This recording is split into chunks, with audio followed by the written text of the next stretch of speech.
Ansing nangungulit sa kachat-chat kay Daddy Frankie. Naipagpatuloy ang paggawa ng bahay kay Kuya Oliver. Bago natin magpatuloy ng ating pag-uusapan, please don't forget to subscribe to YouTube channel Kuya SMB Vlog. Ngayon mga paka-idol, ano naman natin ang nangyari sa pangungulit, yung mga ginagawang mga kababalaghan, yung pagkuha ng hollow blocks, pagnakaw, lahat-lahat, pati bigas rin nata nakuha rin. Pero hinayaan na lang ni Daddy Frankie ang ginagawang kabulustugan ni Ansing. Pero ngayon, dati sabi ninyo, wala yan si Daddy Frankie, na-hypnotize yan.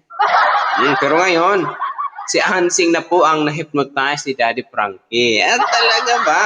Ganun po dahil po si Ansing ako nangungulit na ipagpatuloy ni Daddy Frankie ang pagpatayo ng bahay kay Oliver punto por punto.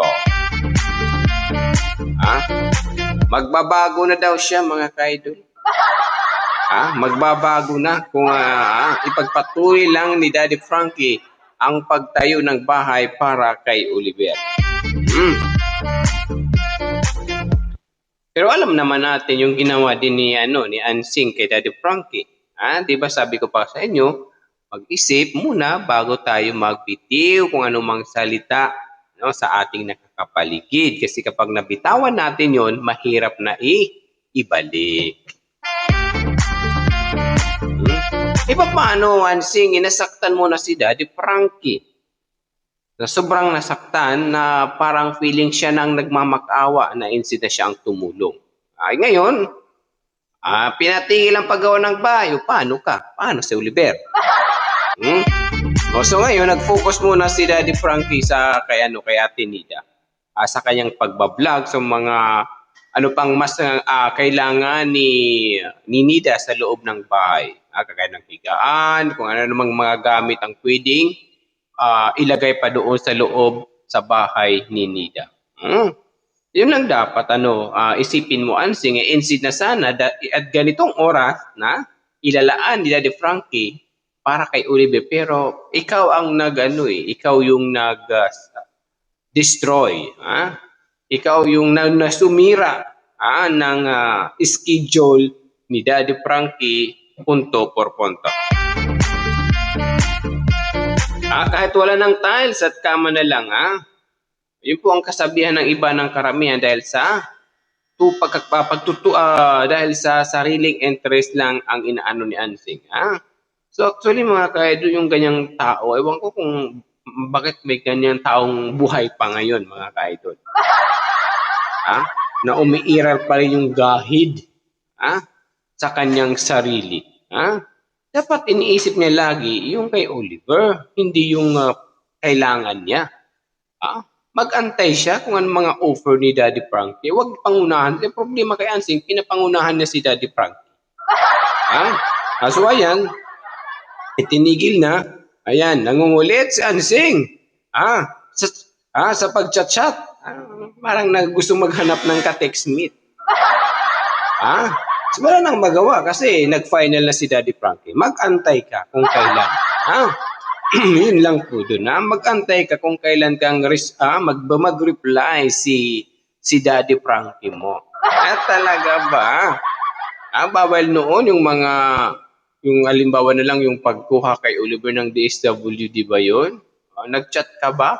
Wala naman, di ba? Lahat ng mas kailangan ng chat mo, wala kang chat, Ansing. Ngayon tuloy na hindi kailangan ng chat ni Daddy Frankie sa'yo, panay ka chat.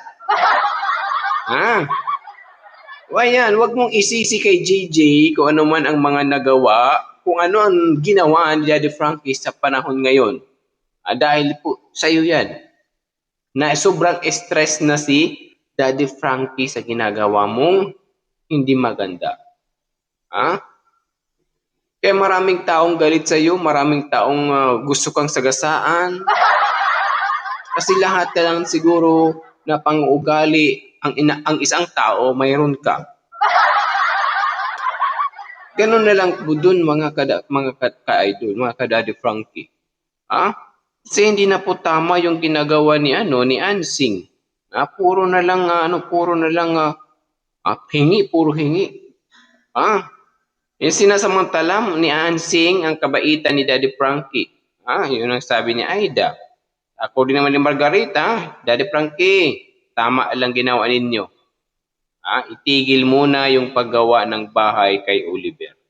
Hanggat hindi matuto si Ansing. Ayun dapat. Siguro it's part din na mabigyan ng space yung at saka panguunawa. Yung altipatakan, tama ba ako ng term ni Ansing kasi puro na puro na negatibo ang pumapasok sa isipan ni Ansing. So mas better distance muna si Daddy Frankie. Pero ang nadistroso dito yung si Oliver kasi yung paggawa ng bahay medyo pending sa lahat ng oras.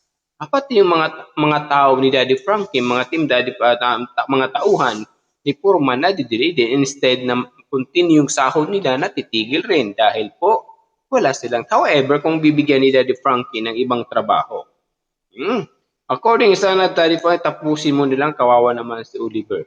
Tatapusin si Oliver ba tapos papatayin si Anseng? So, ganun lang po doon mga ka-idol. Kasi ayaw kasi ni Daddy Frankie na gumagawa siya ng mga tulog activity, programa na para sa mga mahihirap na may ganung tao din nakaka-disturbo sa kanya kasi ayaw ni Daddy Frankie na may mga taong yung word na paranoid, may paranoid na sa mga di ba?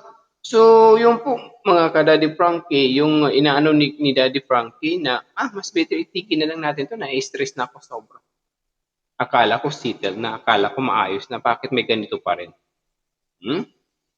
So yung po, ituloy mo muna Daddy Frankie kahit simple na lang para makalipat si Kuya Oliver. Siguro ngayon mga ka-Daddy Frankie, stop muna siguro. Siguro, ewan ko kung ano maging plan ni Daddy Frankie. But para sa akin, tatahimikin muna ni Daddy Frankie ang lahat para kay Oliver, punto por punto. Siguro kung matauhan na si Ansing at matumba ba, tapos mabagok yung ulo doon sa simento, halimbawa lang naman. Tapos matauhan si Ansing, siguro kung mga ka-idol, tapos makikita ni Daddy Frankie na okay na si Ansing, nagbago na lahat, siguro babalik yun.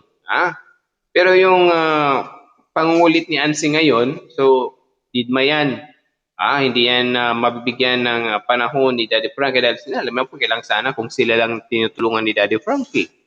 Marami siyang tinutulungan ng mga tao na mas nangangailangan pa ng tulong. And of course,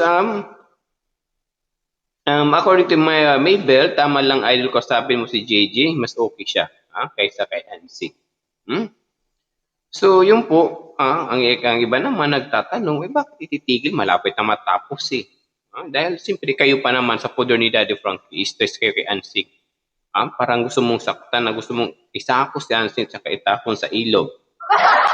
Diba? Nandun pa kasi, ang sugat kasi, nasaktan kasi si Daddy Frankie, yung sugat nandun pa.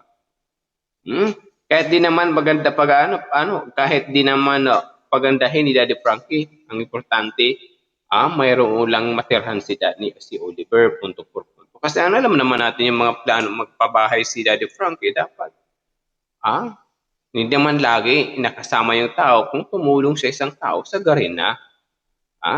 Hindi yung basic lang. Kung gusto tumulong, sampul tutulungan si Lawrence. Sasagarin yan ni Ansing. Ni Daddy Frankie. At Susan Labano, tuloy mo Daddy Frankie ng bahay kahit wala ng tiles para sa bahay ni Sir Oliver. Pero may kay plano yan, pero hindi pa yan sa ngayon. Kasi alam ko, may gusto lang ni Daddy Frankie na mabigyan ng leksyon sa pamilya ni Oliver. Dahil sobrang kulit na po. Lahat na lang siguro ng landline ginamit na ata. Lahat ng cellphone, chinat na siya lahat. So, ituloy lahat na lang, puro ituloy. So, sa ngayon, pending, ewan ko for the next month, mas maganda ngayon kasi paano, kasi kapag yung pag-aayos ng bahay na medyo may delay-delay, nakakatulong din daw yun na mas tumibay pa ang bahay.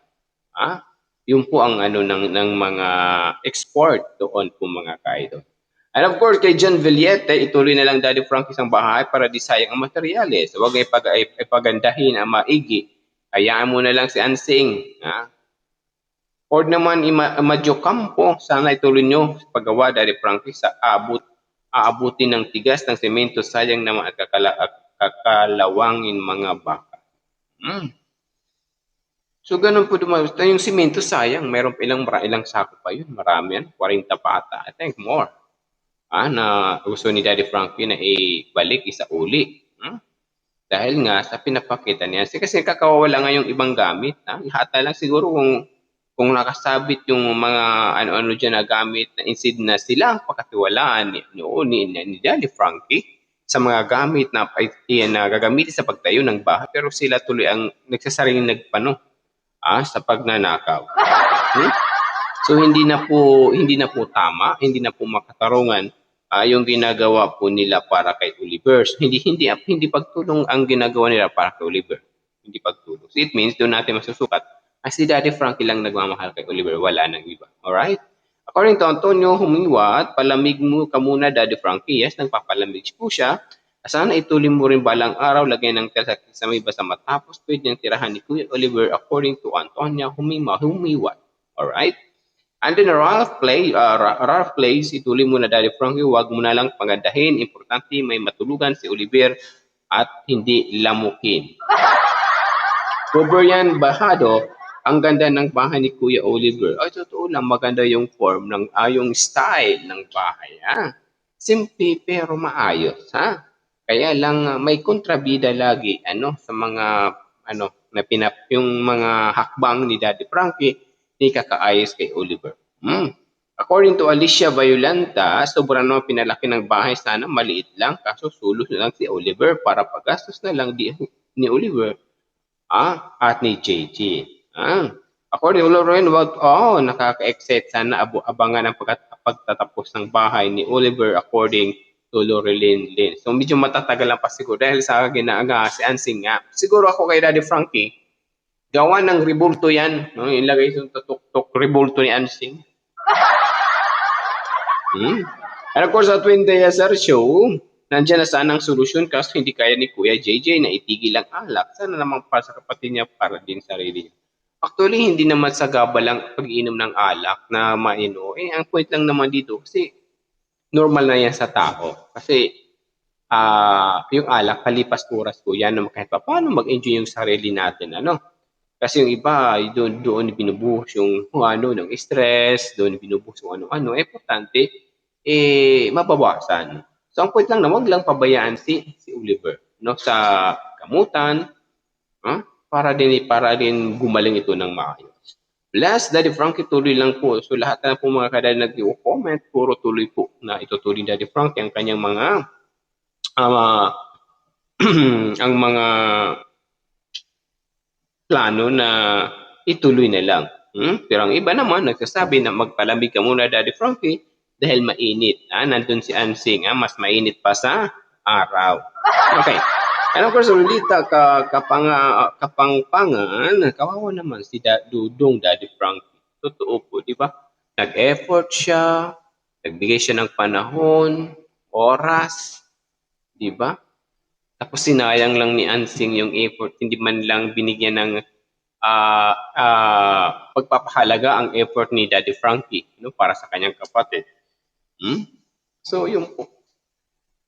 So, according to Lisa Palapas, kung totoong may puso yang si Ansing para kay Oliver, alagaan pa rin niya kahit walang bahay at para sa natatanggap. So, sana, kung matino ang utak ni Ansing. Ang problema Lisa, yung isipan ni Ansing nasa talampikan. Ang talampikan is talampakan pala, sorry. Talampakan. According naman to Zemi Magnayi, ang laki naman ng bahay ni Kuya Oliver, mag-isa lang naman siya. Hindi, ang kasi futures to be ni Oliver, in case kung mag-asawa na. Kayo pa naman po. Gusto nyo, kayo lang talaga lumandi, Hindi, pero lang. What I mean, yung lang naman, At least tumulong si Daddy Frankie, wagasin na. Tuldukan na, ha? Isagrado na, ipulido na. Huwag nang ipagkait yung laki. Ang importante, mayroon. Tama, mayroon. Kasi, malay natin, we do not know the journey of life, ni Oliver, malay natin makaasawa yan, di ba? At least hindi mo problema. Mabuti ngayon kung makaasawa si Oliver kasi kahit paano, malay mo doon mas gumaling si Oliver sa word na inspirasyon sa buhay. Alright. According to Layla, sana tapusin na lang ni Daddy Frankie at makalipat si Oliver.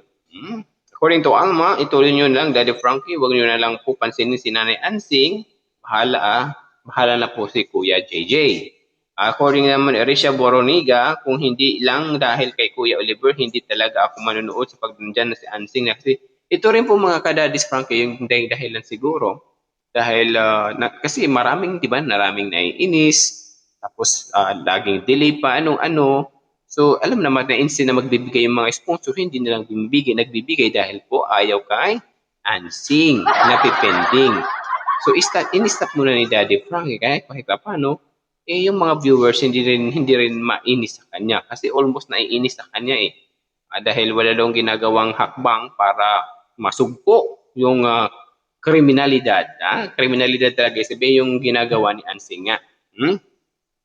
According naman to Merlita, Daddy Frankie, iwi mo na lang yan, lahat sobrang materials, magamit mo pa sa ibang bahay para tapos stop mo na. So, ang akin lang naman, sana ituloy na lang So, siguro ngayon, hindi muna, kasi alam ko hindi yan titigil si Daddy Frankie Oliver dahil napamahal na po ito sa kanya. Okay? Tayo na lang po tayo sa tamang panahon. May hangganan talaga ang kabaitan ng tao, sumabog na. Si Daddy Frankie, relax lang Daddy Frankie, always pray. Daddy Frankie, hanap buhay mo sana para kay Kuya JJ at Kuya Oliver po according to K. Velasco. Ako naman to Bingi V. Marsan, hanggat alam ni Ansing na natatakot kang di niya alagaan si Oliver, di hayan nagbago style niya sa'yo. Nagkasakit ka lang dahil sa puso, dahil sa stress mo sa kanya. Totoo po yun, di ba? Mabigat ang kalooban ni Daddy Frank kay Ansing. So, hindi natin alam kung bakit mabigat. Ano mang dapat, Daddy Frank, para gumaan yung mo? Talaga. So, siyempre ginawa pa naman sa lahat ng mga natulungan ni Daddy Frankie, ngayon lang siya naka-encounter na may ganong attitude na parang siya pa talaga yung may mali. Siya pa talaga yung may tama sa isipan. Siya pa talaga yung gumagawang hakbang na maging magulo ang kanyang mga ginagawa. Di ba? So, walang ganun. So, ang problema lang si Ansing kasi, oo. So, symptoms na ba yan sa yung kagat ng lamok ba? Insekto ba? Di ba? So, yun lang po mga ka-idol na until na ngayon, nandoon yung pangulit, yung ni Ansing, kay Daddy Frankie, maraming request mga ka-idol. Maraming request. Lahat na lang ng obligasyon ng asawa ni Ansing, doon hinihingi kay Daddy Frankie. Lagi mo tandaan, Ansing, hindi mo asawa si Daddy Frankie. Hindi mo asawa. Asawa yan ni Rochelle na malaom-laom. Huwag kang filingera dyan, sabi pa ng iba. Kasi asawa yan Doon ka humingi sa asawa mo. Ang problema lang, paano hindi kahit isang tuka kami, kung hindi magtatrabaho ang aking asawa, wala kaming kita. Diskarte. Diskarte. Huwag kang umasa sa kita ng asawa mo. Gumawa ka rin ng paraan to earn money. Ganun lang po doon. Kasi kapag ngayon, sa panahon ngayon sa kahirapan sa Pilipinas, kapag lalaki lang ang umasa ang buong pamilya, gutom. Pero kapag magtulungan ang bawat pamilya, ang tatay may trabaho, ang nanay may diskarte to earn money, ay nako. Kung maibibigay ng maayos ang pangangailangan ng mga anak, punto por punto. Kaya ikaw, Ansing, huwag ka nang umasa kasi wala. Sa panahon ngayon sobrang hirap ng buhay kung hindi ka magsinop, hindi ka magsipag. Ganun na lang po doon. Diskarte sa buhay ang kailangan.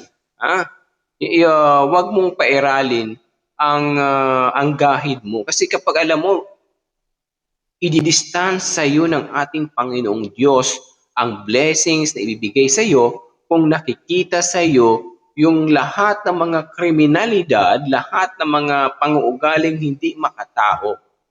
Ilalayo sa iyo ang blessings. However, kung ipakita mo sa buong mundo, ipakita mo sa ating Panginoong Diyos na malapit ka sa Kanya, mapagmahal ka, mapagmatsyag, ikakaganda ni Oliver, more blessings, more pera ang darating sa iyo. More businesses, kung ano pa naman ang ibibigay sa iyo ng ating Panginoong Diyos. Pero kung ganyang pinapakita mo, Ansing, na ugali, hindi ka na po, hindi ka bibigyan ng ating Panginoong Diyos ng blessings. Kung sabi pa nga, kung ano ang ibigay mo sa ibang tao, yun din ang ibabalik sa iyo. Ganun na lang po. Yun doon lang nating isipin yun. Ansing. Puro sa iyo nga, puro lang pagdududa, selos, puro gahid. Ang nasa isipan mo. Isipin mo paano nakawin. Example, paano nakawin ang hollow blocks na hindi alam ni Daddy Frankie. Paano nakawin yung ulam ni Oliver na hindi alam ni Oliver. Yung mga ganong, halimbawa lang, yung mga ganong mga plano-plano. Huwag ganun. Kasi kung ganun man lagi ang nasa isipan mo na plano mo, na paano magnakaw, na walang nakakaalam, ay naku, walang blessings ang darating sa iyo. Ang darating sa iyo, thunderstorm. Kapag thunderstorm ka naman is hindi wagat. So ganun na lang po doon. Yung sinasabi ng karamihan na hypnotize si Daddy Frankie, ngayon baliktad na po mga ka-idol. Si Ansing na po ang na-hypnotize kay Daddy Frankie. Sa pangunguli sa katsat-sat na ipagpatuloy na lang. Sana yung apology sana.